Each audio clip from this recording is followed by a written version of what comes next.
here's Gazi's second day of working with him, and we've just gone through accepting the human, accepting the saddle, the rope work with him, and now I'm going to show you what I do to do the first ride. So I've prepared him through all of the rope work and all of the stuff up to this point, and assessed him, and he, from what I'm getting from him, he should be in a good place for me to go get on him and, start his first ride. If there was issues that I felt just weren't quite right, then I would give him more time. It might be a day more, it might be a week or 2 weeks more. So just know when you go to get on your horse that you have all of the elements in place, that they're responding to you, they're relaxed, they're not jumping and spooking at things. And we've pretty much covered all of that so far. So what I want to show you is 3 things before we get on is, can I get lateral flexion? I pick up, flex them to me, because I want to have this before I get on.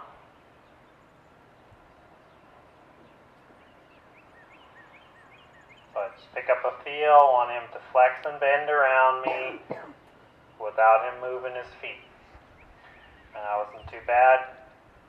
And it's not about just pulling his head around. It's about picking up a feel, offering that feel, saying, would you like to come? As soon as he does, I soften a little bit.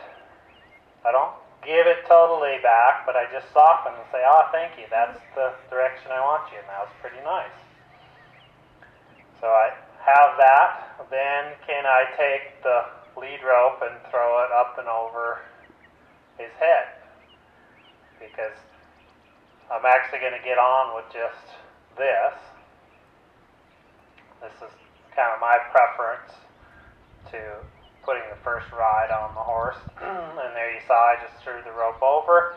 This would be the third thing, is looping it around and then asking the horse to turn away from me with his front end and come to me with the hind end, but I back away so when the hind end sweeps through, I'm far enough away if he were to do something. Because a lot of horses get bothered with something touching them around the hind end, and I want to know that, so when I get on him and then he turns into the fence or something and touches it, he doesn't goose or jump or do something. So again, I throw the rope back and forth, throw it all the way over him and around him, and then I just back away from him. Get him to follow that feel. Can he figure out how to unstick his feet? There it is. Pretty nice. Now I fold my rope in half, take that rope and throw it up and over. And then I get him to bend a little bit towards me.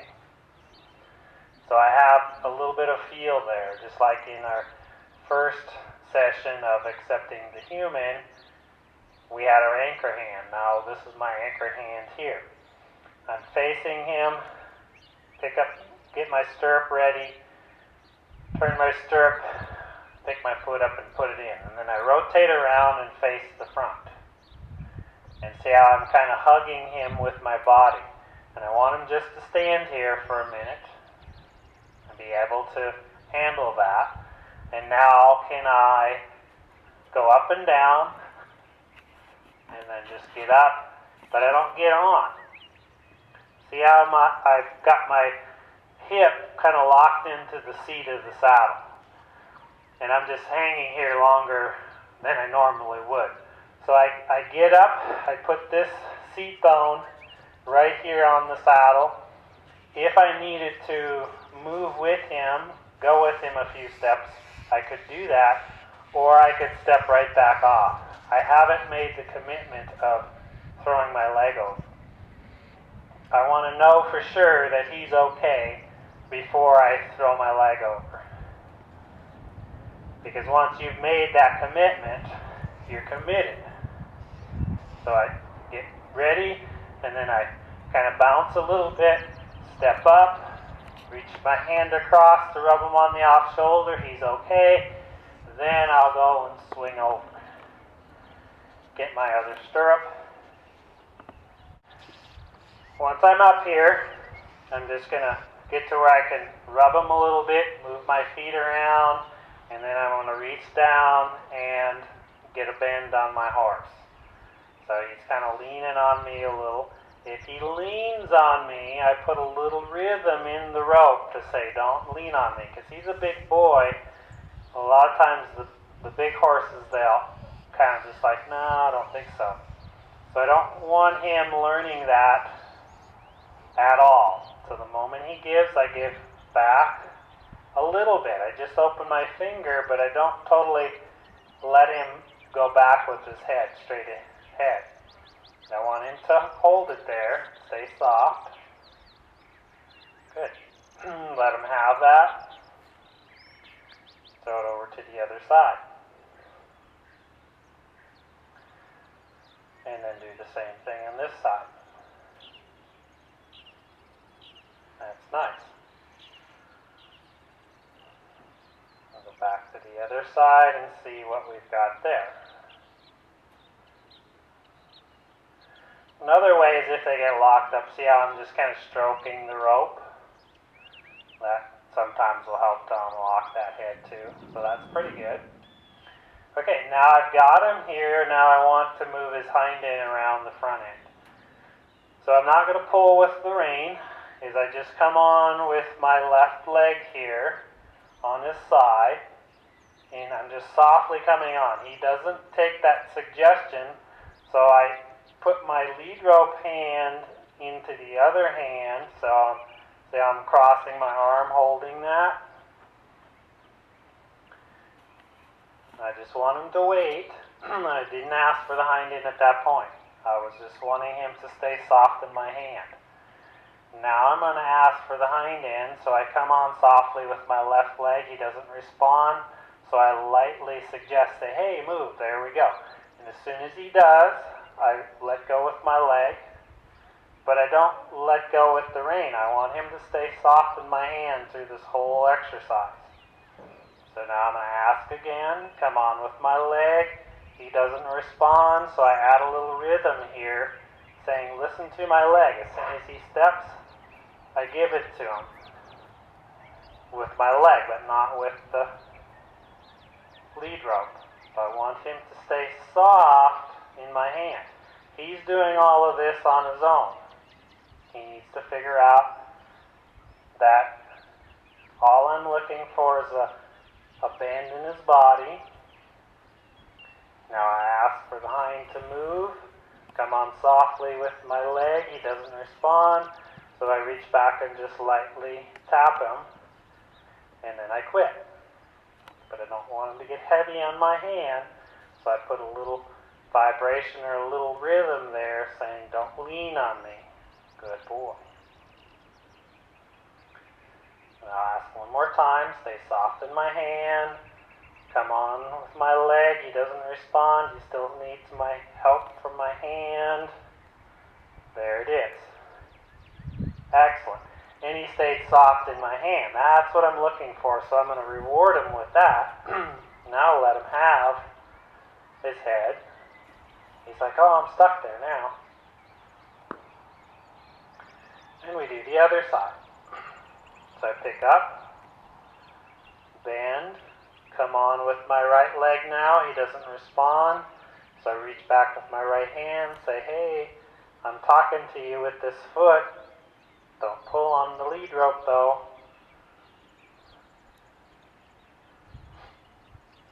There, and then I quit. But he's a little heavy in my hand, so I put a little rhythm until he softens up. I don't want him leaning on me at all. So I reach back, I come on with my leg, he doesn't respond.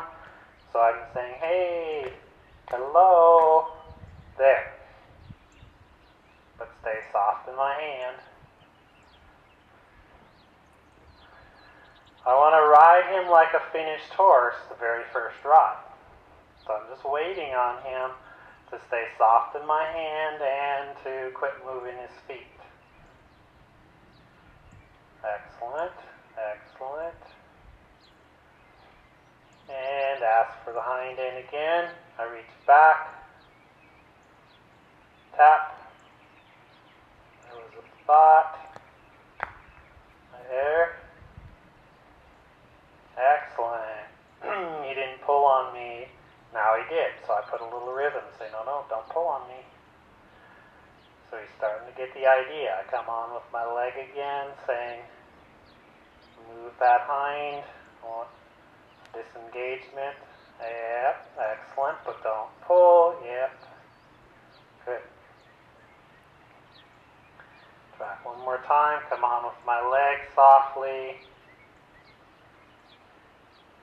Ask with some rhythm. Yeah. And he's staying pretty soft in my hand. Now I could actually, when he's soft, I open up and say, can you move your front end now over here? So I open up with my right side, come on with my left leg. You see me tapping a little bit. He's going forward, so I ask him to step back with a little rhythm.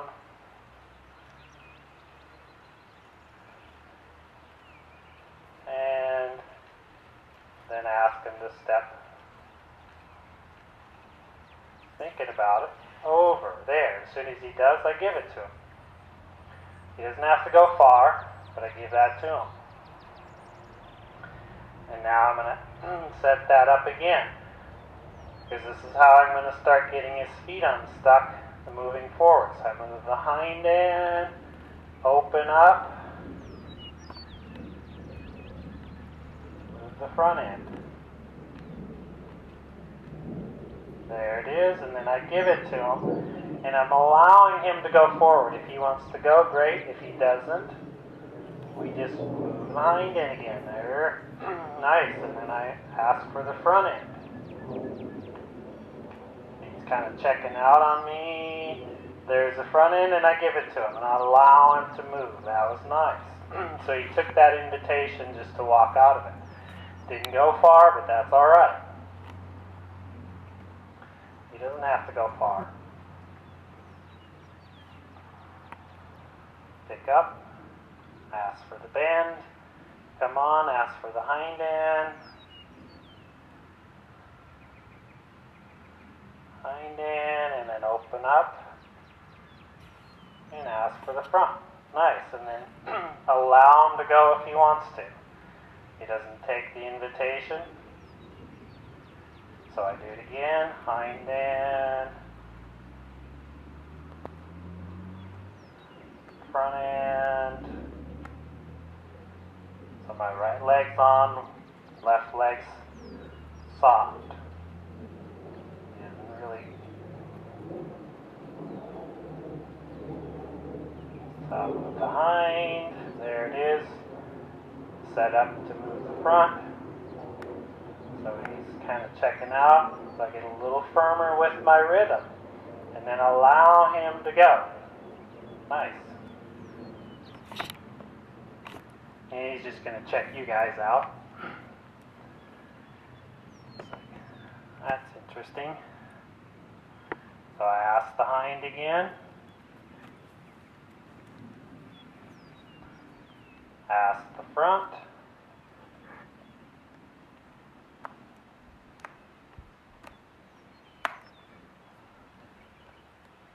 And he's starting to actually ignore me, so I can get a little firmer with him. The horse that you're on, you have to know how much they can handle. Not all horses you can tap them that hard or that much. You're always starting off as soft and light and polite as possible, but then getting as firm as you need to. See, now he's just like, thinking about other things. So I can ask more of him.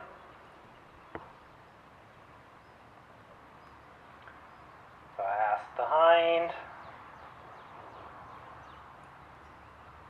and the front.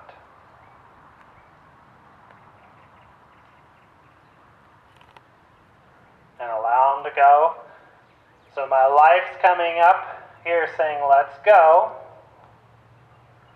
And he took that invitation. Now he's going to want to stop here. So I can either, if I feel like he's still really stuck, I can go back into moving the hind end, moving the front end. But I think he might pick up on my suggestion of let's just go forward. So I'm going to try that. So I bring my life up, put a little squeeze with both legs, and then I reach back and tap and say, come on, can you go forward with me? And he picked up on that pretty good. Now, I don't care where he goes, as long as he doesn't take off.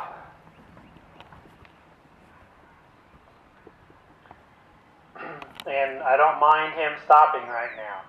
I'd rather him stop than wanting to take off.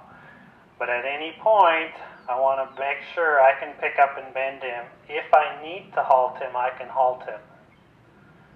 And then, so I get him bent, halt him, and then ask for the hind, and the front. And then I bring my life up and say, let's go. He wants to stop and nibble. Say, no, let's keep going. Now, 3 things that I didn't go over that everybody should have a good understanding of if you're starting youngster or colt, is when you get on, you want to make sure you are relaxed, you're sitting back, and then if something happens, you have a bend in your horse. You can get them bent to halt them. Okay? Because our natural inclination is to go tight and go forward, and then we bend, and then we end up going over the front of our horse, or over the shoulder. So I don't have to do a ton of work with him out here. He's just come out, you just saw it. This got the hind to move, the front to move, him flexing, he can bend, he can come to a halt. We get a walking around. I could go out and push him into a trot, but there's no need to. When you get some good stuff with him, leave him alone. Tomorrow he's going to be happy to come out and do this again because it wasn't a big deal. And then we can work on the trot. So I just really want to instill that in you is, a lot of times people think, I need to really, get a lot done or do a lot with the youngsters. And no, a lot of times it's, do a few things and do them very well. And think of doing it that way instead of a lot of things, kind of mediocre. And the other thing I want to leave you with is make sure when you get on your horse that you are safe, that you feel comfortable. If you feel like there's something there, you're just like, I'm just not sure, don't get on. Spend more time on the ground. Get your horse better prepared. So when you get on, your horse is like this. So it's not a big deal. So I thank you for your time. We'll see you next time.